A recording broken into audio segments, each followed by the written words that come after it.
Қайырлы күн, құрметті көрермендер, пікірсайысшылар, оқушылар мен жетекшілер. Бүгін біз оқушылар сарайындағы пікірсайыс кеңсесі жаңа айдарды бастамақпыз. Бұл айдарда пікірсайыс чемпиондармен, тәжірибелі түлектермен сұхбат, талқылау жүргіземіз. Сонымен бүгінгі қонағымыз Астана пікірсайысының түлегі, Қазақ пікірсайысы және Қарарлар каналының жүргізушісі Еркебұлан Қуанбай мырза. Саламатсыз? Сәлем, Дамир, шақырғандарыңызға рахмет. Алғашқы қонақ болған үшін қуаныштымын. Сонымен бірінші сұрағымыздан бастайық. Жалпы дебаттан не алдыңыз, өзіңізге және өзіңіздің өміріңізге әсері қандай болды осы пікірсайыстың? Жалпы екі нәрсені айта аламын. Біріншіден, пікірсайыс мені адам ретінде ашты деп ойлаймын. Себебі мектеп кезінде мен ұялшақ, сабақтан бас алмайтын, өзімен өзі отыратын оқушы едім, үздік оқушы болдым. Бірақ кейін студент кезінде бірінші курста да сондай болдым. Бірақ пікірсайысқа қатыса келе мен өз-өзімді аштым, өзім туралы жақсырақ білдім, немесе басқа адамдарға жақсырақ жеткізе алдым деп ойлаймын. Коммуникацияңызды дамытты, иә? Солай айтса да болады. Коммуникация деген нәрсе бұл жерде енді үстіртін шығар, себебі жай ғана адамдармен сөйлесу емес, мен сонымен қатар өзімді де тани түстім деп айтсам болады. Екіншісі, әрине мүмкіндіктер, өте көп адамдармен таныстым, орта болды, жұмысқа да байланысты, оқуға да байланысты өте көп мүмкіндіктер. Жалпы дебат ортасы өте мықты жастарды жинайтын орта, иә? Мүмкіндіктер алаңы деп айтсақ болады. Жалпы дебат өте көп мүмкіндіктер беретін орта дедік. Жалпы тағы да қандай мүмкіндіктерді көре алдыңыз дебат бере алатын, әсіресе жастарға? Жаңағы қайтадан өзімді ашты дедім ғой мен жаңа адам ретінде. Ол менің қазіргі жұмыс істейтін мамандығымды таңдауға көмектесті. Негізінен мен халықаралық қатынастар бағытында оқып маман иесі атандым, бірақ қазір мен университетте оқытушымын. Себебі дебат ойнап жүріп, үйретіп жүріп адамдарға мен ағартушылық бағытта көбірек жұмыс істегім келетінін түсіндім. Екіншіден, бағанағы мүмкіндіктерге қайтар болсақ, мен Томскте оқыдым, бір жыл қос дипломды бағдарламамен магистратурада. Сонда маған көмектескен менің клубтасым еді, менен аға буын, үлкен. Осындай мүмкіндіктер бар, кел деп. Кейін жұмысқа тұрғанда да мені шақырған басқа адам етін. Жұмысқа барсам, жартысы мен әр клубтастарым екен. Маған ол жұмысқа бейімделуге көмектесті, жұмыстағы жақсы атмосфераға болуға көмектесті. Ол жұмыста мен біраз уақыт жұмыс жасадым. Сондықтан мүмкіндіктер дегенде тура мағынасында сондай мүмкіндіктер. Пікірсайысшылар енді өзім де байқап жатам. Бір бизнес ашшы немесе мықты бір жерде басшы болып келсе, басқа пікірсайысшыны тартуға тырысады. Ол маңызды емес, өзінің клубыма, басқа клубтан ба? Неліктен деп ойлайсыз? Жалпы резюмеде пікірсайысшы болу қандай артықшылықтар береді? Себебі пікірсайысшы бірінші жан-жақты ойлауға көмектеседі. Пікірсайысшылар жан-жақты ойлайды. Ал кез келген салада болсын, стандарт емес, басқа қырынан ойлайтын, мәселені аша түсінетін, шешу жолдарын табатын қызметкер, кадр маңызды деп ойлаймын, сондықтан деп ойлаймын. Рахмет. Так, енді келесі сұраққа кезек келді. Жалпы пікірсайыс ол ұзақ уақытты алатын кәдімгідей үлкен жол. Интеллектуалды спорт ол әрине алғашқы кезең болады, енді ғана үйреніп жатқан, сосын тәжірибе кішкене жинап ортаңғы кезеңі болады, сосын осыншама уақыт еңбектің нәтижесін көретін чемпиондық кезеңдер, сосын түлек кезеңі болады, жалпы. Пікірсайыс ол үлкен жол. Жалпы сіздің көзқарасыңызда пікірсайыстағы әлсіз жол мен мықты жолдың айырмашылығы қандай? Ол қандай жолдар? Қалай түсінесіз? Өзімнің тәжірибемді айтып берейін, олай бөлгеннен қарағанда. Ең бірінші мен пікірсайысқа не алып келді деген сұраққа жауап берейінші. Себебі мотивация өте маңызды. Себебі мен 10 жылдай жүрсем дебатта, мен не ұстап тұр деген сұрақ қызық қой адамдарға. Қалай жеңіске ынталы болдым деген сияқты. Ең бірінші мен қарапайым отбасында өстім, ауылда. Сол кезде маған бір әлемге жақсылық алып келу, бір нәрсені өзгерту, адамдардың жағдайын, әлеуетін жақсарту деген нәрсе ең біріншіден ол билікке келетін, мемлекеттік қызметкер болу. Билік демей ақ қой, мемлекеттік қызметкер болу. Одан басқа еш нәрсе жоқтай көрінетін. Сөйтінде сабақ жақсы оқығанда сол негізінде мен. Кейін университетке түскен кезде мен дебат туралы жалпы толыққанды білген жоқпын, бірақ сондай нәрсе екенін білдім. Ол проблемалар, әлеуметтік проблемалар зерттейді, адамдар түсінуге көмектеседі, мәселесін шешеді деген сияқты жан-жақты қарайды. Сол үшін мен дебатты өте ұзақ жүргенім сол. мен мемлекеттік қызметке бармас бұрын бәрін мынандай зерттеп алғым келді да өзі. Сондай болды, сондықтан ұзақ жүрдім, жақсы маман болғым келді себебі. Кейін оқу бітіріп мемлекеттік қызметке барғаннан кейін мемлекеттік қызмет маған ұнамайтынын түсіндім де жаңағыдай ағартушылық жолға кеттім. Бұл мотивация жағынан. Менде ол мотивация әлі де бар, жақсы маман болуға деген, жалпы елімізді зерттеуге, дамытуға үлес қосуға деген. Ал екінші енді жолға келетін болсақ, ең бірінші жыл мен өте көп жеңілдім. Бір жылда шамамен 20 шақты турнирге қатыстым, барлығын жеңіп шықтым. Бірақ мен финалға дейін қарап отыратын адамдардың біреуін. Аға буындарымыз ойнап жатады финалда, қарап отырамын сонда. Мен бұл финалда отырсам не айтар едім, қалай қарсылық айтар едім деген сияқты солай жазып отырамын да. Ұтылып қалсаңыз да турнирден кетіп қалмай, соңына дейін финалды көріп, жеңімпаздардың ойынын талдадыңыз, өзіңіз үйренуге тырыстыңыз. Мықтылардан үйренуге тырыстым. Алғашқы жыл солай қызығып отыратын едім. Қызығасың, жақсы жағынан қызғанасың да. Ол мен де отырсам екен деген сияқты, мен де ойнасам екен деген сияқты сондай. Алғашқы кезең осылай өтті. Жеңіліс кезеңі деп айтайық бұны. Екінші кезең осын жалғас деп айтайын. Тағы да жеңілістер болады, бірден жеңіс болады деп ойлап кетпеңіздер. Тағы да өте қиын кезеңдер болады, себебі пікірсайыс бәсекеге толы. Мықты жастар көп пікірсайыста. Сонымен қатар жолы болу да әсер етеді. Өте көп факторлар әсер етеді. Бірақ екінші кезең жеңіс кезеңі деп атар едім. Жеңген кезде қуанасың, еңбегің ақталғанын көресің. Сол сияқты ойлайсың, кезінде мен де осылай отырып едім ғой деп, ана жақта финалда отырасың да, андай сезім болады да. Мен ана жақта отырған едім ғой бұрын деген сияқты. Солай жеттім ғой дегенде, сондай еңбектендім деген. Сонымен қатар сол жеңіс кезеңде отырдым. Үшінші кезеңді мен қайтадан жеңіліс кезеңі деп атау үшін. Жеңіліс? Себебі бір кездер мен мотивациям бағанағыдай дамуға деген мотивация қалды, бірақ пікірсайыста жеңуге деген мотивация жоғалды. Жеңуге деген мотивация жоғалды. Мықты спикерлермен бірге ойнау дегенде бір мотивация жоғалды менде бір. Себебі көбінесе тәжірибемен бөлісу үшін ойнауға тырыстым. Сондай. Бірақ сол кезде мен қайтадан төменгі сахнада отырып финалға шыққан жастарға немесе басқа адамдар үшін қуана білдім деп ойлаймын. Себебі мен де отырушы едім. Бұл адам мен финалда отырғанда ол маған қарап отырған еді ғой. Яғни адамдар үшін шын қуана білдім. Соны менің ойымша ол жақсы қасиет деп ойлаймын. Олар үшін қуандым, құттықтадым, әрине. Ол мені қуантты. Сол кезде енді сіз біраз оған дейін орындар алып өзіңіз дәлелдеңіз. Соң қайтадан басқалар ұта бастады, Осы кезеңде сізді дебатта алып қалған қандай ішкі себептер болды? Не үшін сол кезде де жүрдіңіз дебатта? Бұл менің неге пікірсайыстан кеттім деген сұраққа жауап берейін. Неге ойнамаймын деген. Қазір ойнамаймын, біраз жарты жылдан уақыт өтті. Кәдімгідей жарияладым, арнада ойнамаймын. Себебі ұзақ жылдар бойы маған пікірсайыс жеткілікті дамымағандай болып көрінді. Яғни менен кейінгі буындар бір әлі де дұрыс ойнай алмайды, немесе әлі де оларға тәжірибе керек деген сияқты, әлі де жақсы қарсылас керек деген сияқты сезім болатын. Себебі бірде жеңілесің, бірде жеңесің, олар да сондай. Кейін соңғы жылдары түсінгенім, әсіресе соңғы турнирде 10 жылдың ішінде біраз буындар пайда болып қалыпты. 6 жыл жүрген адамдар бар, 7 жыл, 8 жүрген адамдар бар. Және олардың әрқайсысының буынында бірнеше адамнан жақсы пікірсайысшылар қалыптасқан кәдімгідей. Мектеп ұрпақтар сабақтастығы деп айтсақ болады. Яғни мен ішімнен андай сезім болды да, тағы да қуаныш, ұстаздан шәкірт озған күн дейді ғой. Менде сондай сезім болды да, себебі мен өзімнің керек емес екенін түсіндім. Румда отырып мен өзімнің керек емес екенін түсіндім біріншіден адамдарға. Тәжірибе менің керек емес. Себебі олардың өздері жақсы ойнайтын деңгейге жеткен. Қуаныштымын. Бұны тағы екінші жеңіс деп айтса да болады ғой. Сіз өзіңіз жеңдіңіз, енді шәкірттерін жеңетін болды. Сондай жақсы пікірсайыс. Сондықтан екінші жағынан мүлдем себеп те қалмады жалпы пікірсайыс ойнайтын мен. Ешқандай маған бәрі түсінікті дейді ғой орыстар. Енді түлек кезде өзіңізді пікірсайыс әлемінде қандай рөлдегі адам ретінде көресіз?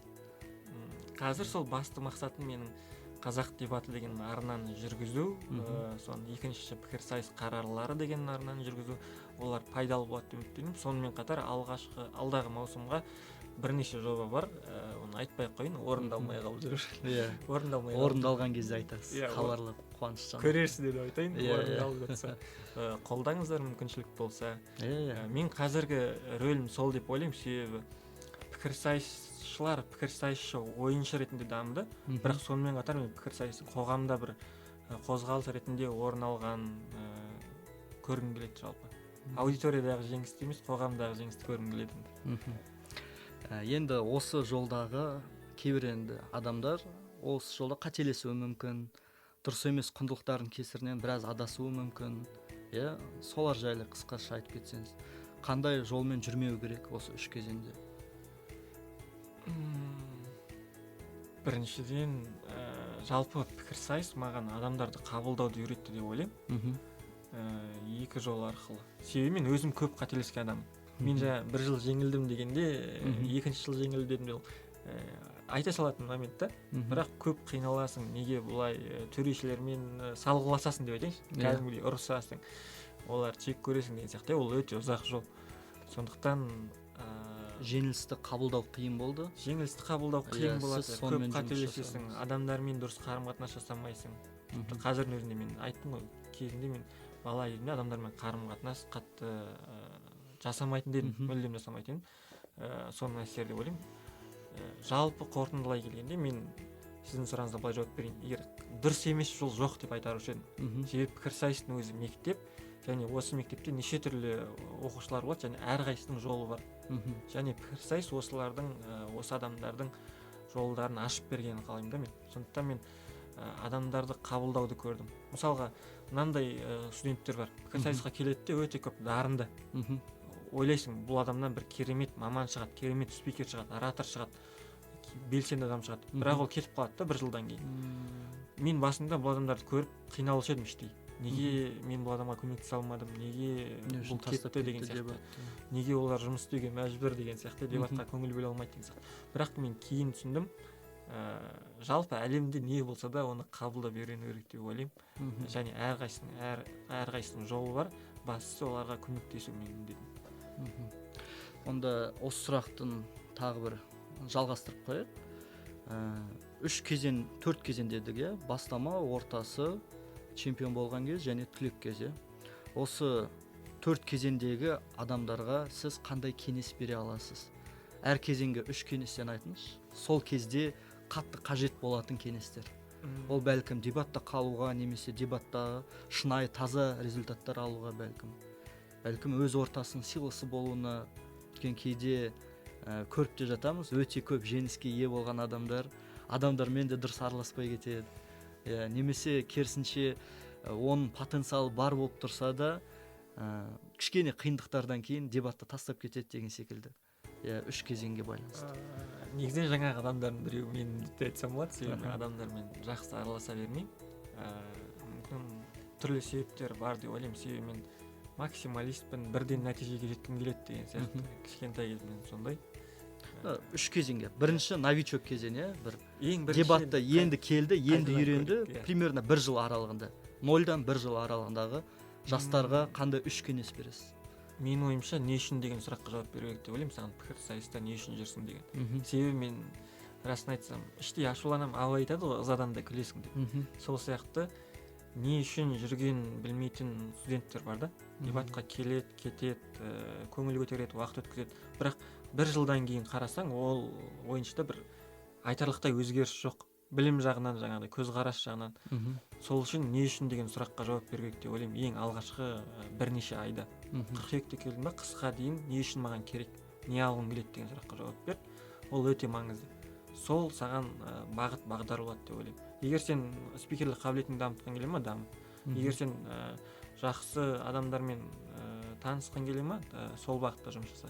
Сен жақсы білімді алғың келе ма, сол жақта жұмыс жаса деген сияқты. Екіншіден, жаңағыдай қарым-қатынасқа байланысты кеңес бермей-ақ қояйын. Кеңес берейін. Адамдарды қабылдап үйреніңіздер, кешіріңіздер, ондай моменттердің барлығы болады. Себебі өмірдің өзі сондай деп ойлаймын. Ал жаңағы түлек кезге де тағы бір кеңес бере кетейін. Мен байқаймын, кейбір түлектер дебатты ұмытып кетеді мүлдем. дебатта болмаған адам сияқты. Оны тіптен өзінің қатарлары ғана біледі, бірақ ешкім жастардан білмейді. Менің ойымша бұл бір жетіспейтін нәрсе деп ойлаймын, кемшілік жалпы қазіргі бар. Жүрген жерінде пікірсайыс туралы айтып жүрсе деп ойлаймын. Мен пікірсайыс ойнаған едім, мынандай тәжірибе болды. Қолдау көрсетпесе де насихаттап, Иә. жастарға үгіттеп, Ол жақсы қырларын көрсетіп. пікірсайыс оның өмірінде қандай орын алды деген сияқты ғой, сол мағынада. Ал жаңағыдай орта кезеңде не айтып отыр? Орта кезеңде менің ойымша айттым, мотивацияның жалғасы. Егер сенде шынымен пікірсайыс қажет болса, соңына дейін бар, қалағанды ал. Егер қажет емес болса, уақытыңды ысырап қылма оған. Ақыры жүргеннен кейін нәтижеге жұмыс жасау керек. Өйткені шыны керек, дұрыс айттыңыз, мен де байқап жүрмін. Әсіресе қазір көбейіп кетті, дебатта жүреді, келеді турнирға, сенбі жексенбі 2 күнін құртады. 2 күн емес, тіпті 3 күн болуы мүмкін. Жұма күні дайындалады дебатқа. Дайындалғандары жақсы, бірақ кейбіреулер осы 2 күнге дайындықсыз келеді. Ешқандай кейс жоқ, қарарларды дайындалмаған, жай ғана келеді, талпыныссыз қатысып, ұтылып қайтып кетеді. Немесе кейде арасында кішкене сәттілік болып, 1-4-ге, 1-2-ге, 1-8-ге дейін барады. Ұтылғаннан кейін тағы ашуланып қайтып кетеді. Сонда қызық негізі. Бұлай дебатта жүр, бірақ олардың нәтижеге деген бір көздері жанып, талпынысын байқамаймын. Енді бұл өте күрделі мәселе. Қалай шешу жолын айтпай-ақ қояйын, себебі шынымен де өте күрделі, бірақ бір себебі менің ойымша дебат өте комфорт зона дейді ғой. Менің ойымша сондай деп ойлаймын. Саған яғни студенттер өзі жүреді, өзі турнир ұйымдастырады, аудиторияға барады, әй дейтін әже жоқ, қой дейтін қожа жоқ дейді ғой. Өзің білесің, барасың, кешке уақыт өткізесің деген сияқты сондай. Сол кезде менің ойымша стандарттар жоқ сияқты студенттердің ойында, яғни үлкен бір болашақ, мен қазір жүргенім менің болашағыма қалай әсер етеді. Жақсы әсер етсе, мен бұл қазіргі 2 күннен не ала аламын. Егер 2 күнді жақсы өткізсем, мен осындай деңгейге жетемін деген менің ойымша стандарттар жоқ деп ойлаймын адамның ойында. Және көп уақытсыз сол мүмкін мақсатсыз өтіп жатқан уақыт шығар. Кейбір барлығынан емес, бірақ байқаймын бір-бірінен пікірсайысшылардың. Түсінікті. Осы сұрақтарға тағы бір қорытынды айтып кетейік. Қорытынды сұрақ, осы бағыттағы сұрақтарға. Қарапайым пікірсайысшы мен чемпион пікірсайысшының психологиясында қандай айырмашылықтарды байқадыңыз? Мысалы, өкінішке орай бір 5-6 жыл жүретін, одан да ұзақ уақыт пікірсайыста жүріп, бірақ өте аз нәтижеге жететін кісілер бар. Кейбіреулер бар, 2-3 жылдың өзінде үлкен нәтижелерге жетіп жатады. Сіз өзіңіз бұл 2 топтан қандай айырмашылық байқадыңыз? Соңғысына жауап беретін болсам, бұл дарын. Пікірсайыста шынымен де дарын, талант қатты әсер етеді. Алғашқы жылы келіп сен оған пікірсайыстың негіздерін түсіндіресің, ол өзі алып кетеді, және тәжірибелі пікірсайысшыларды жеңеді. Ондай студенттерді өздеріңіз білесіз деп ойлаймын. Олар көп емес, бірақ бір буында бірнеше адам болады сондай. Ол сол. Екіншіден, қайтадан сен ішкі себебін, сен пікірсайысқа алып келетін нәрсе. Егер сен пікірсайысқа шынымен де жаңағыдай дамимын, мен осындай маман болғым келеді, немесе мен білімді арттырғым келеді деген сенде ішкі ынта болса, сен міндетті түрде көбірек ізденесің, көбірек еңбектенесің, ал ол міндетті түрде жеңіске алып барады деп ойлаймын. Айттым ғой, жаңа алғашқы жылы мен бірыңғай жеңіліп жүрдім, бірақ бір кезде мен жеңе бастадым қайтадан. Біздің клубтың ұраны бар, талпыныс, сенім, жеңіс деген. Яғни талпыныс, сенім, жеңіс. Талпыныс, сенім, жеңіс. Ол жерде алғашқы екеуін ғана қолданамын мен. Себебі талпынасың, сенесің. Жеңіс міндетті түрде келеді. Ерте ме кеш пе? Оған алаңдамасаң да болады. Ең бастысы сен жасау керек нәрсе талпыну, сенім. Болды. Іздену. Және жақсы әріптес. Әріптесіңізге сенесің, бірге дайындаласың. Түсінікті. Ол да әсер етеді. Себебі біраз жүріп жеңбейтін адамдарды қарайсың. Оларға жетіспегені мүмкін талантта болды, мүмкін ізденісте болды, еңбекте болды, бірақ жақсы әріптес деп те ойлаймын да. Сондықтан егер сіздер клубта жақсы әріптес жетіспейтін адамдарды қарап жүріңіздер деген кеңес беруші едім жалпы. Ондай адамдардың көлеңкеде қалып кеткенін қаламаймын мен. Енді келесі сұрағымыз, енді сіз өзіңіз дебатта біраз жетістіктерге жеттіңіз. Осы бойынша бір қолданбалы кеңесіңізбен бөліссеңіз, мысалы аргументация кезінде, алаңды ашу кезінде, сараптама, контраргументация кезінде сіз оқулықтарда жазыла бермейтін, бірақ өзіңіз өз тәжірибеңізден түсінген қандай бір тиімді лайфхактарды білесіз? Сол бір әрбір кейстің бөліктеріне байланысты айтып берсеңіз, көрермендердің көбісіне пайдалы болады деп ойлаймын. Бір пікірсайыс түлеген сөз бар, кейбір адамдарды пікірсайысқа шақырсаң дейді, сөйлей алмайын деп айтады дейді.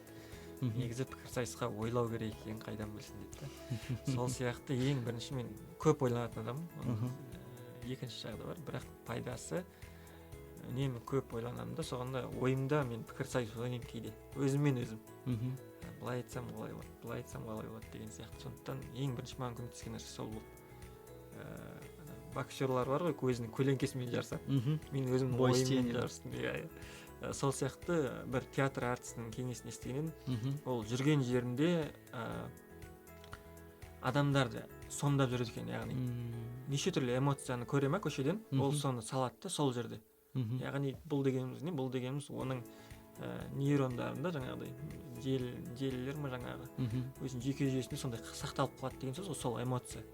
Театрға, яғни сол ойнауға керек болса бір рөлді, оның басында денесінде ол сол эмоция тұрда келіп бір қалтасынан шығарғандай шығара салады сол нәрсені. Менде де сондай бір қарарларды көрсем, интеллектуалды қоймаңызда дайын формалар тұрады ғой. Сосын кейін дебат болған кезде арасынан іздейсіз де қолдана саласыз. Дайын шығара саламын. Бұл талқылаған едім ғой. Жүрген жеріне, сондықтан мен тек қана ойсыз жүрмей, қоғамда не болып жатыр, айналамда не болып жатыр, қандай мәселе бар, қандай жақсы жақтары бар, қандай артықшылықтары бар, сол нәрселерді қарап жүремін. Бұл бірінші кеңес, ойлану. Сонда дебат, ол сіз дебатқа дайындалып бармайсыз, сіз уже дайындалып қойған заттарыңызды дебатта көрсетесіз. Және осы зат сіздің аргументацияңыз, жалпы кейсіңіздің мазмұны тереңірек болуға көмектеседі. Өйткені шыны керек, қарарға келген кезде біз ары кетсе 30-40 минут, БПФ-те 15-ақ минут дайындалуға мүмкіндік бар. Ал ол көп білімді 15 минутта, 1-2 сағатта тауып үлгермейміз ғой, қанша мақала оқысақ та. Оны өзіңіз ойлану керексіз. Мүмкін 1-2 күн, оған қатысты да екі сөз бар. Бірінші 15 минутқа қатысты. Мен бұл қарарға өмір бойы дайындалған едім деген сөздер бар. Менде сондай қаралар келіп қалады. Ойнасам екен деп жүресің да, бір күні финалда. Сондай. Екіншіден жаңа сөзге қатысты Мұхаммед Али мен Майк Тайсон біреудің сөзі бар. Мен рингте чемпион болмадым, мен жаттығу залында чемпион болдым деген. Сол сияқты менде көбінесе ол, яғни сен көрсетесің неге дайын екеніңді турнирде, ойындарда. Ал оған дейін сенде бар аргументтер, ойлар деген сияқты бәрін ойластырып қоясың. Ол да ізденіс.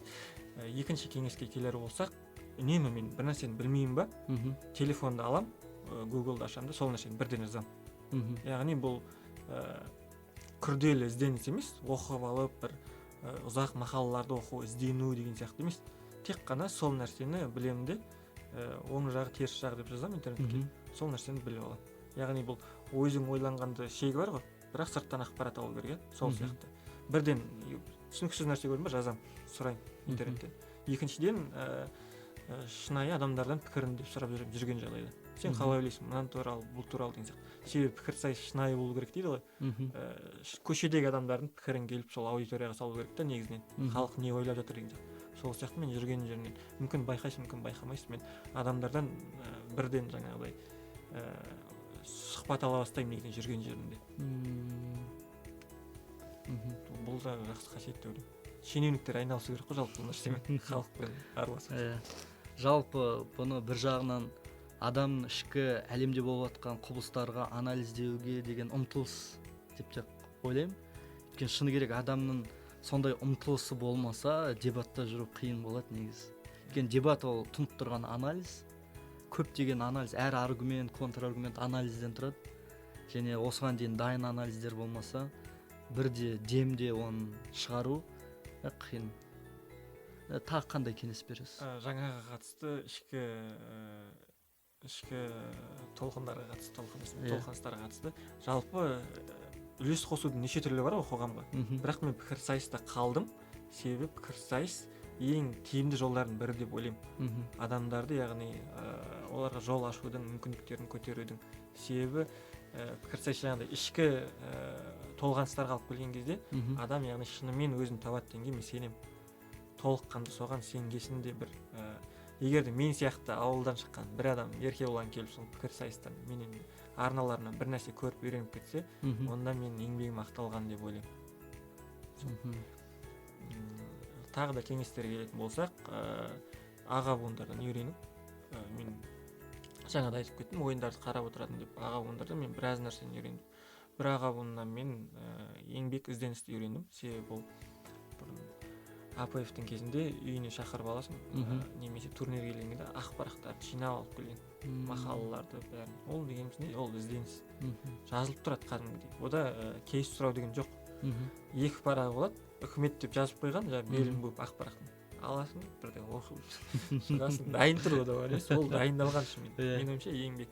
Екіншіден, әртүрлі жаңағыдай стильдер дейді ғой. Мен бір кездер болған әртүрлі адамдардың стильдеріне қызығып көшірген кездер болды. Әркім өз стилі болу керек әрине. Бірақ мен кейде көшіріп, соны эксперимент деген кездерім де болды. Ол үйрену. Менің тағы бар кеңес. Ешқашан жабылып қалуға болмайды. Мен біледі екенмін, немесе мен білмейді екенмін, мен лайық емеспін деп. Екіншіден де тасып кетуге болмайды. Маған ешкім үйрете алмайды, мен жеңімпазбын деген сияқты. Осы бойынша мен де талай байқаймын, әсіресе жастардан байқалады. Жеңілісті қабылдай алмайды. Жеңілгеніне барлық өзі емес, басқалардың барлығын кінәлайды. Ол төреші болуы мүмкін, ол жандағы спикер болуы мүмкін, сынды қабылдай алмайды. Бірақ та сондай пікірсайысшылар бір жетістікке жету қиынырақ болады деп ойлаймын. Өйткені пікірсайыс ол мектеп болғандықтан, өмір мектебі ол әрқашанда оқушы позициясында болған дұрысырақ. Өйткені біз әрқашанда өзімізден үлкенірек пікірсайысшылардан алатынымыз көп болады. Кейінірек жаңадан келген жас пікірсайысшылардан да үйренетініміз бар болады. Андай тұрып, мен болып барлығын біліп алдым, менен артық ешкім білмейді деген қате деп ойлаймын. Дұрыс қой? Сонымен қатар, оқушы болумен қатар өзіңе дос ұстаз да болу керек деп ойлаймын. Себебі маған мынандай сәттер болады. Сіз біліп тұрсыз, төреші қателесіп тұрған, төрешінің деңгейіне сенбей тұрсыз, немесе сіздің біреу өзіңізге сенімділігіңізді түсіргісі келді. Яғни бағытталған түрде емес, бірақ сізді төмен қылып көрсетті. Менің ойымша бұндай жағдайда өзіңе өзің төреші бол дейді ғой. Яғни әділ төреші бол, өзіне өзің әділ төреші. Өзіңе өзің сыншы бол дейді ғой. Маған бірінші жылдары сол да көмектесті. Себебі отырасың, саған айтады, сенікі дұрыс емес деген сияқты. Жарайды, қабылдайсың, бірақ дұрыс жағында өзің ойлап көресің деген сияқты ғой. Қалай жасасам деген сияқты, қалай өзіңе кеңес беру, өзіңе іштей қолдау, бұл да маңызды. Осы кезде өзім бір немді қоса салайын, принциптерімді. Қиын, өйткені жастарға әсіресе эгоға, максималистік мышленияға тиіп кетеді. Бірақ осындай кезде маған көмектескен екі принцип болды. Құламайтын аргумент жоқ, құлатамайтын дебатер бар. Бірінші жақсы көмектескен принцип. Демек, құлатуға болушы еді, бірақ сенің миың жеткен жоқ.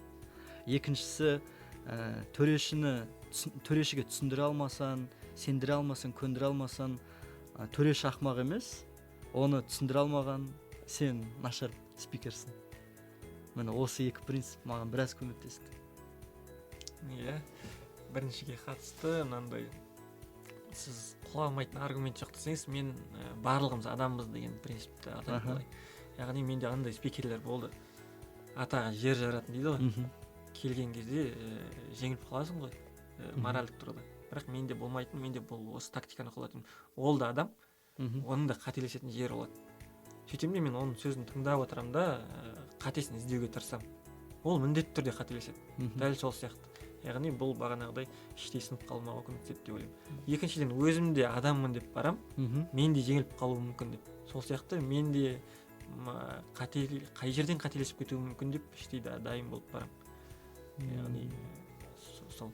Ал төрешілерге қатысты, көп жағдайда төрешілер болады әрине түсінбейтін, бірақ көп жағдайда өзіңе жауапкершілік алған дұрыс деп ойлаймын. Мысалы, дебатты енді үйреніп жатқан кезде аға буындарымыз бізге былай түсіндірген. Төрешіні бір балабақшадағы кішкентай бала деп елестет. Сен өзінің қиын идеяларын сол кішкентай балаға түсіндіргендей түсіндір дейді. Өйткені біз көбінесе біздің кейстеріміз, аргументтеріміз біздің миымыздың ішінде өте керемет болады, өте түсінікті болады. Бірақ сөз формасына келген кезде біз адамдарға түсіндіре алмай қиналамыз ғой. біздің керемет идеямыз неге түсінбей жатыр деп, ақымақ па соншалықты деп. Шындығында мәселе біздің сөзімізді дұрыс қолдана алмауымызда, қиын құрылымдарды түсіндіру кезінде. Иә, сен не айтқан келген нәрсе бар, айтқан нәрсең бар, және үшінші адамның түсінген нәрсесі бар. Иә. Сондай сіздің басыңыздағы нәрсе сондай үш кезеңнен Иә, шыны керек, иә. содан кейін ол сізге түсіндіруі мүмкін, ол басқа нәрсе айтады деген сияқты сондай. Ал жаңағы лексикаға қатысты мен сөзім бар, негізі ойым. Неге сол кеңесті тыңдау керек, бірақ маған кейде пікірсайысшылардың сөзі екі түрлі болып кетеді деп ойлаймын. Я тым қарапайым, я тым көшенің сөзі, көшенің мысалдары, кішкентай балаларға түсіндіретін мысалдар, яғни мына ыстық қолың тигізбе деген мысалдар кетіп қалады кейде, кең тараған деп те айтса болады. Екіншіден, тым жаңағыдай ғылыми тілде жергілікті терминдер, жаңағыдай дебаттың терминдерін көп қолдану, жаргон сөздер. сен оны айтсаң, көшеде кішкентай балаға айтсаң түсінбейді ғой, ол сондай да, дұрыс емес бұл. Жаңағыдай да екінші жағынан шайнек туралы мысалды бір жоғарырақ адамға айтсаң, ол да ойлауы мүмкін, не айтып жатыр деген сияқты. Екінші жағынан күрделі шайнектің мысалымен бір экономиканы түсіндіру өте қиын былай қарап отырғанда. Сондықтан сол нәрсе меніңше түсіндіруде қарапайым етіп түсіндіру керек, бірақ шеттен шығып жаңағыдай қарабайыр етіп жібермеу керек деп ойлаймын. Алтын ортасын ұстану керек. Одан кейін тағы да осы жақсы бір сұрақ ойға келді. Осыған дейін кездесуде талқылаған болатынбыз. Пікірсайысшылар пікірсайыстың ішінде күшті болуы мүмкін, бірақ көпшіліктің алдына келген кезде көпшілік пікірсайысшылар түсінбейді. Қиын сөйлейді, өте көп жаргон сөздерді қолданады, паразит сөздерді қолданады, кейде тілді шұбарландырып, басқа тілдің сөздерін қосып жібереді, бір көркемдігі аздау. Осындай кезде төрешілер көп сондай пікірсайысшылар естіп құлақ үйренді, пікірсайысшылар ойнап құлақ үйренді. Сол себепті оларға кәдімгідей ешқандай да қиындығы жоқ, барьер жоқ. Бірақ мен пікірсайысшыны көпшіліктің алдына шығарып спикер қылмаушы едім қазір. Көпшілігін.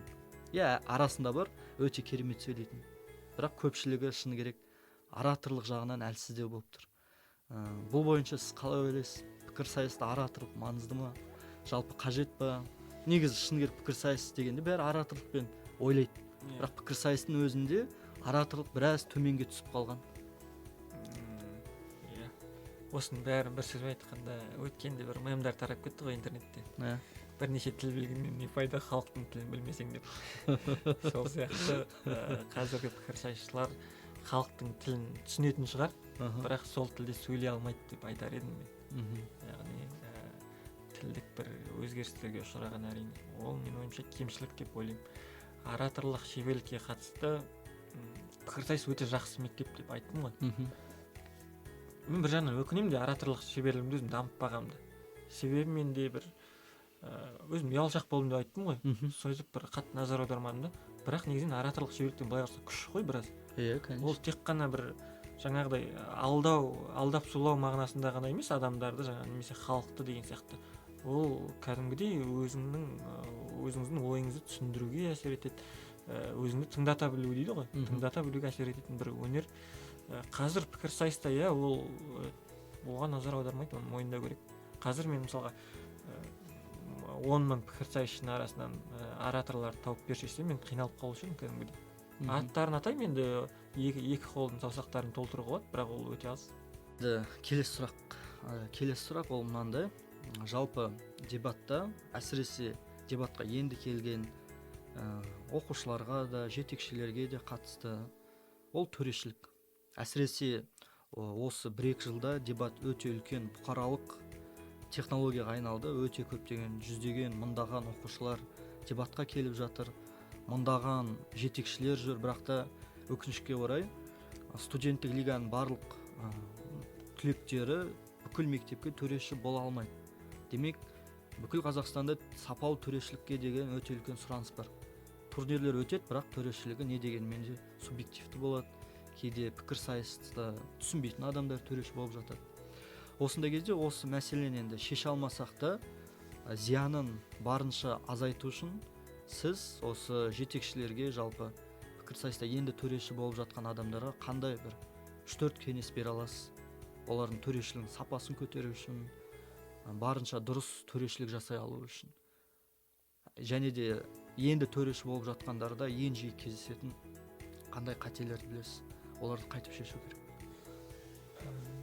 Ең бірінші төреші болған кезде негізі бұл жерде білім ғылым саласы жалпы қиын ғой, бәсекелес рейтинг деген нәрсе жүреді да. Мысалы кішкентай кезде мектепте олимпиадаға қатысқанда айтып жатады ғой, сен дұрыс бағаламады деген сияқты, сол жердегі бағалаушы адамдар өзінің оқушысын өткізді деген сияқты.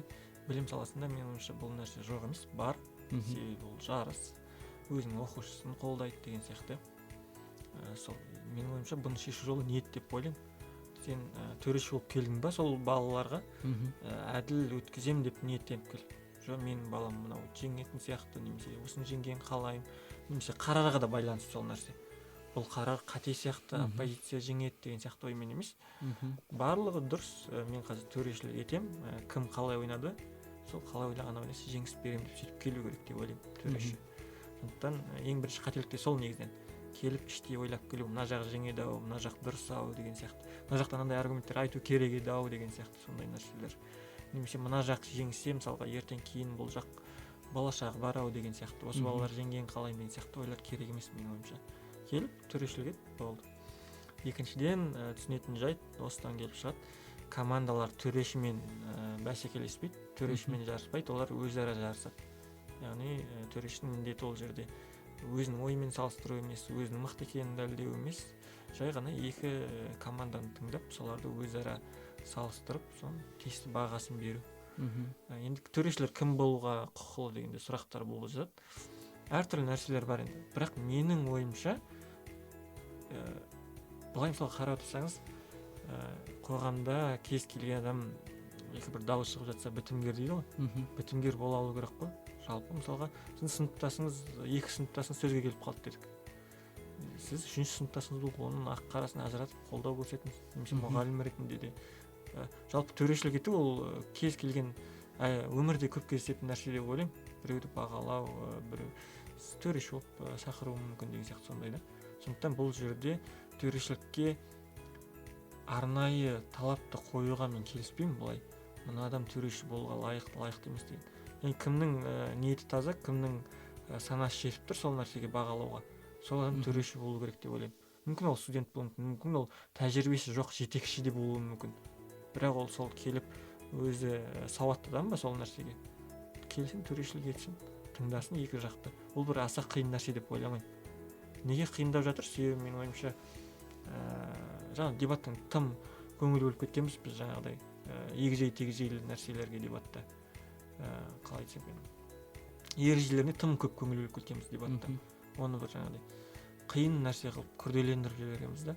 Ал былай қарап отырсаң, бағанағы халыққа түсінікті болу керек дедік қой. Яғни халық өзіне кімге дауыс беретінін анықтап болу керек қой. Халық төреші бұл жерде. Ал халықтан бұл жерде талап қою, менің ойымша ол артық деп ойлаймын. Бірақ сіз мына затқа келсеңіз қой, дебат не дегенмен де ол интеллектуалды спорт. Интеллектуалды спорт дегеніміз демек оның ережелері бар. Ереже ол максималды түрде әділ өтуінің, жаңағы үрдістің әділ өтуін қамтамасыз етеді.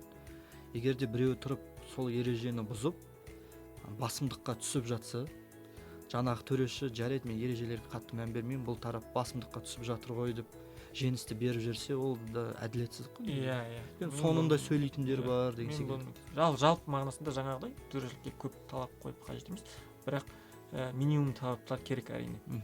Пікірсайыстың негізгі ережелерін білу керек, кім қанша уақыт сөйлейді, кім қалай қарсылық келтіреді, кім жаңа сараптамада жаңа нәрсе қоса алады, қоса алмайды деген нәрселерді білу керек. Онымен келісемін.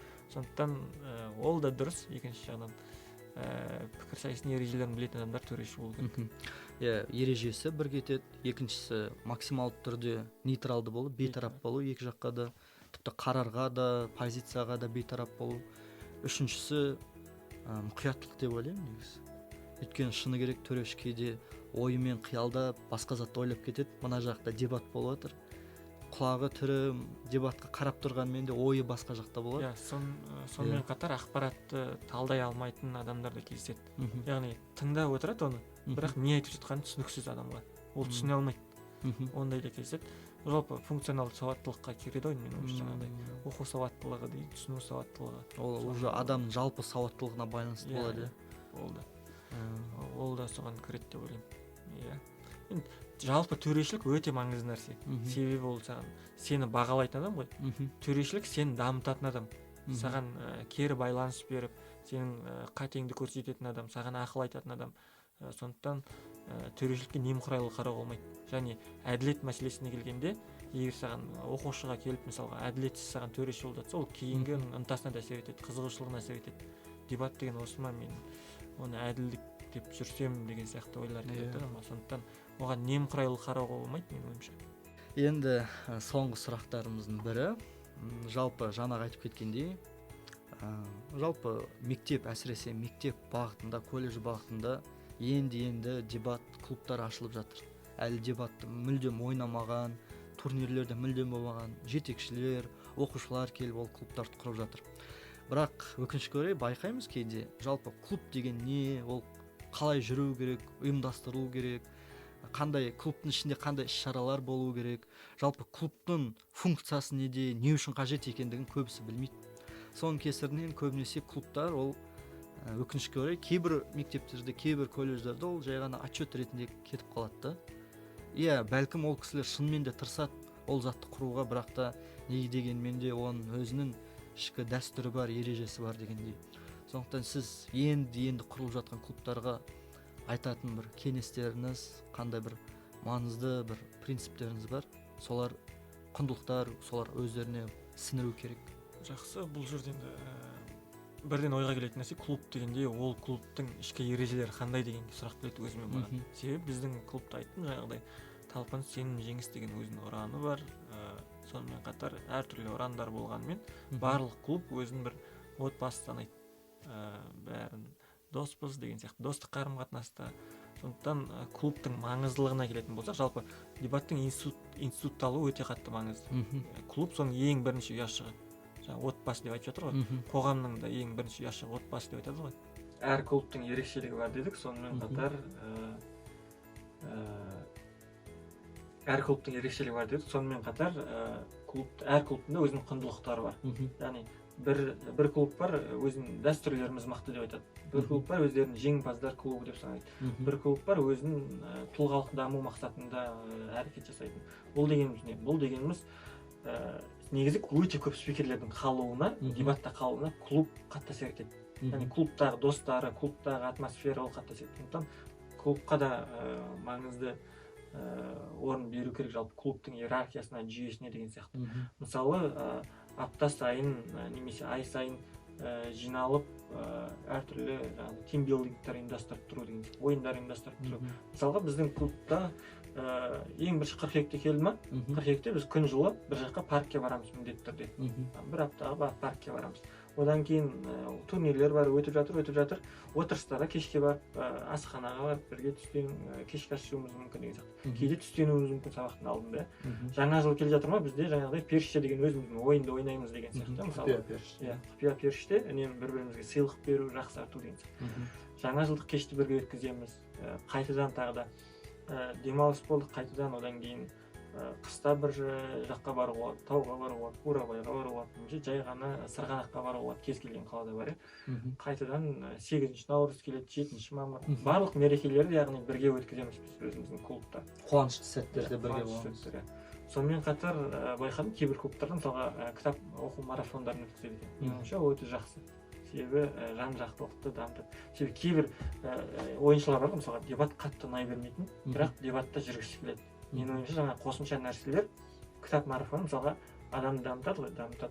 Сол сияқты, яғни клубтың мақсаты ол жан-жақты болу деп ойлаймын. Пікірсайысты сақтап қалу өзегі ретінде. Бірақ пікірсайысшыны дамытатын нәрселерді жасап отыру. Жаңағыдай адамдармен қарым-қатынасы болсын, ел көру, жер көру деген нәрсе болсын. Жалпы бірінші викторина сізге ұнайтын, сіз күшті әділ деп тапқан 3 қандай қарарды айта аласыз? Резолюцияларды. Мен өзіме құндылықты қарарлар ұнайды негізінен.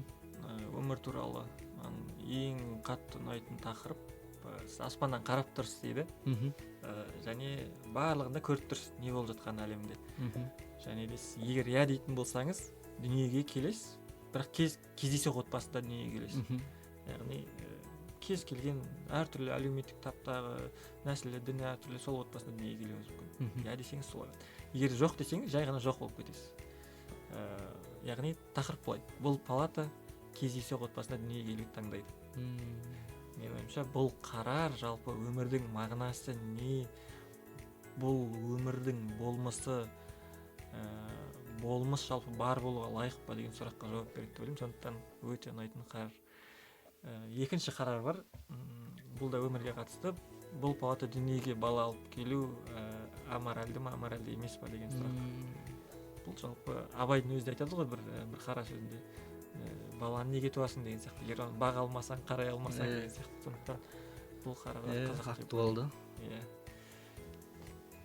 Осы екі қарармен шектелейік. Екі қарар. Жарайды.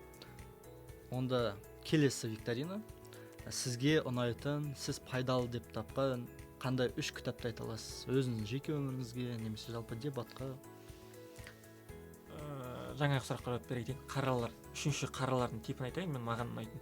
Маған андай бір әлем бар, сол әлемді өмір сүргіңіз келе ма деген қарар ұнайды. Мысалға, бұл палата өтірік айта алмайтын әлемді қалайды деген сияқты. Адамның қиялын шектемейтін. Иә. Барынша бүкіл құндылықтарды қосып жіберуге болады. Мысалы, сіздің «Время» деген фильм бар ғой. Сонда уақыт валютаңыз болып есептеледі. Уақытыңыз валютаңыз жазылып тұрады. Сонымен төлейсіз. Былай қарапайым өмірде де солай. Валютасында банкінде миллион жыл болса, ана адам миллион жыл өмір сүреді дегенде. Сондай қаралар маған ұнайды. Кек алу түні деген сияқты. Мысалға, орысшасын ұмытып қалып тұрмын, бірақ сондай фильм бар. Жаңағы сол фильмде жыл 12 айдың бір түнінде судная ночь. Сол фильмде мысалы кез келген нәрсені жасасаң болады. Сол мысалы дұрыс па деген сияқты. Яғни бір басқа жағынан қарау ситуация. Өмірге басқа жағынан қарау. Өмірге басқа жағынан қарау. Енді жаңағы кітаптар жайлы айтсаңыз. 3 кітап бар. Бірнеше кітап айтайын. Мен ең сүйікті кітабым 1984. Ол кітапты мен сағаттап, жылдап талқылауға дайынмын адаммен. Әр нүктесіне дейін талқылауға дайынмын адаммен. Себебі пікірсайысшыларға пайдалы болады деп ойлаймын. Себебі ол кітап саясат туралы, ол кітап өмір туралы, ол кітап махаббат туралы да бір ғана. Сондықтан сол кітапты ұсынамын. Екінші кітап пікірсайыс туралы, Гарвард университетінің профессорынікі, Майкл Синдлман екен, аты есімде жоқ, бірақ «Әділет дегеніміз не» деген кітап. Что такое справедливость? Орысшасы, ағылшыншасы justice. Сол кітапты оқуға кеңес беремін пікірсайысшыларға. Ол кітап маған өте көмектесті. Ол кітап жаңағыдай маған шынымен де басқа қырынан қарауға көмектесті. Үшінші кітапқа келер болсақ, Джордж Оруэллды айттым ғой, ең бірінші. 1984. Соған қосымша «Мал қора» деген кітаптарын, жалпы Джордж Оруэллдың тағы да бірнеше қызықты кітаптар бар, соларды ұсынамын. Үшіншіден қандай кітап? Қайтадан сол классика деп атауға келеді деп ойлаймын. «Жар жағалаған жалғыз» деген бар, Шиллинджердің кітабы. Орысша қалай? Орысша Над пропастью во ржи ма сондай. Ол кітап қазақша қызға аударыпты. «Жар жағалаған жалғыз» деген қазір. Ол кітап маған айтады ғой, жасөспірімдер деп. Орысша айтады, трудный подросток деп. Жалпы ол кітап менің жалпы философиямен келеді. Ол кітап маған қатты көмектесті жалпы. Ол бір жас жігіт, қателеспесем 19-18 жасында. Ол кітаптың бір 90%-ында өзін таба алмайды. Бір мектепке барады, шығып кетеді, адамдармен дұрыс қарым-қатынас жасамайды. Бірақ ең соңында немен айналысқым келеді деген сұраққа жауап береді да өзіне. Яғни ол айтады өзінің ең соңында: егер мына әлем жалпы бидай алқабы деп есептейтін болсақ дейді, жаңағыдай жарды елестейтін болсақ, балалар ойнап жүрсе дейді сода, және менің қызметім дейді, мен сол балалар ойнап жүрген алаң қайда, жар болады ғой, құз, сол жерде тұратын адам болушы едім дейді. Яғни балалар ары қарай ойнап жүріп құлап кетпесін деп ұстап қалатын адам. Яғни ол мен ойымша ол өзінің мағынасы, өмірінің мағынасын тапты деп ойлаймын сол кітаптың ең соңында. Өзін тапты, яғни бағанағы трудный подростктан өтіп, ол бір мағына жауапкершілік ала бастады өзінің қарындашы үшін. Фиби деген бір қарындасы бар. Яғни мен дәл сол кейіпкер сияқты болғым келеді. Яғни ойнап жүрген балаларға олар құлап кетпесін деп қарап жүр. Жастар оқу керек кітап, дәл сол моментте, дәл сол бір кезеңге арналған кітап болып тұр. әсіресе дебатқа енді келіп сол кезеңдерде жүреді ғой жастар Иә, өзі де. Студент алғашқы 1-2 курсы сол кезеңдер. Иә. Кітаптар көп. Кішкентай Ханзаданың досынан. Жалпы мен жаңағы нәрсеге сенемін. Көбінесе жаңағыдай бизнес әдебиеттерге қарағанда көркем әдебиет адамға көбірек пайдалы дегенге қарағанда. Әрине бизнес әдебиет те керек, бірақ көркем әдебиетті ысырып қою дегенмен келіспеймін. Енді викторинамыздың соңғы сұрақ. Сізге ұнайтын, жалпы қатты әсер еткен 3 қандай киноны айта аласыз, фильмді? Ол сериал да болуы мүмкін, аниме де болуы мүмкін, маңызды емес. Бірден пікірсайысшыларға ұсынатын фильм ол великие спорщики деген, қателеспесем. деген. Қара нәсілділер. Иә. Америкадағы студент пікірсайысшылар туралы колледжде. Ол фильмді мен түсінбегенімді жақында түсіндім. Мен ұнайтын нәрселерді қайталағанды жақсы көремін да, қайталап көремін. Бірақ соңында қарап отырсам, жақында қарап, мен сол фильмнің не екенін сол кезде ғана түсінген сияқтымын. Себебі ұнайды, ұнайды. Судья это бог деп айтып жатады ғой, төрешіге назар аудар деген сияқты ол жерде. Бірақ қарағанда мынандай қорытынды шығардым. Әділетсіз заң ол заң емес дейді. Яғни сол кездегі дискриминация бар ғой. Қара нәсілдерге қарсы дискриминация ол заң болды сол кезде. Ал олар заңға қарсы шығып, оның заң емес екенін түсіндірді деп ойлаймын. Ал олардың қарсыластары мынандай аргумент айтады, мынандай қанатты сөз айтады.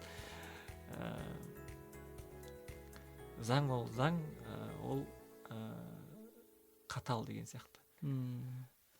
Закон есть закон, но закон суров деген сияқты бір заң талқыланбайды деген секілді айтып тұр ғой. Иә. Дұрыс па, дұрыс емес па, ол маңызды емес. Ол қанатты сөзі қателеспесем. Ал оған қарсы қанатты сөз жаңағыдай да әділетсіз заң болса, бірақ ол заң емес деген сияқты. Өте қызық, пікірсайысшыларға меніңше пікірсайыстың мағынасын түсіндіретін фильм деп айтушы едім. Басқа фильмдер жаңағыда айттым, Судная ночь, әртүрлі креативті фильмдер, Время деген сияқты, Изобретение лжи деген сияқты, Идиократия деген сияқты әртүрлі болмайтын ойдан шығарылған, былай болса не болар еді деген сияқты фильмдер. Келесі бір ұнайтын фильмдердің жанры жалпы романтикалық комедияларды жақсы көремін, жиі көремін, себебі көп өмірді қиындатпайды ондай фильмдер негізінен. Махаббат туралы, кешіру туралы деген сияқты, өмірге жеңіл қарау, қалағанды жасау деген сияқты нәрселер. Жеңіл эмоциялар береді. Иә. Сондай кешке фильмдер дейді, сондай. Вуди Алленнің фильмдерін жақсы көремін жалпы. Ол фильмдері бірнеше тақырыпты қозғайды. Біріншіден адамның өмірінде бірден өзгеріс болады да, сол өзгеріс оған керек па деген сұраққа жауап береді да. Өмірден қанағаттану дегеніміз не дейді? Бірінші сұрақ мысалы. Екіншіден махаббат деген не? Үшінші өзгеріс туралы. Яғни өзгеріс саған керек пе, керек емес пе, өзгеріске қалай қабылдау керек деген сияқты. Осындай фильмдерді көруге кеңес беремін. Рахмет. Сонымен бүгінгі викторинамыз аяқталды. Жалпы викторинамыз ғана емес, бүгінгі сұхбатымыз да аяқталды. Жалпы көрермендерге, оқушыларға, студенттерге, жетекшілерге өте пайдалы сұхбат болды деп ойлаймын, есептеймін. Өйткені біраз шыны керек өте пайдалы ақпараттармен бөлістіңіз, кеңестеріңізбен, лайфхактарыңызбен бөлістіңіз. Келгеніңізге көп рахмет. Енді жалпы келесі бөлімдерде тағы да пікірсайыстағы өз есімін алтын әріппен жазып қалдырған түлектерімізді, чемпион пікірсайысшыларымызды шақырып, әлде сұхбаттарымызды жалғастыратын боламыз. Бізбен бірге болыңыздар, сау болыңыздар.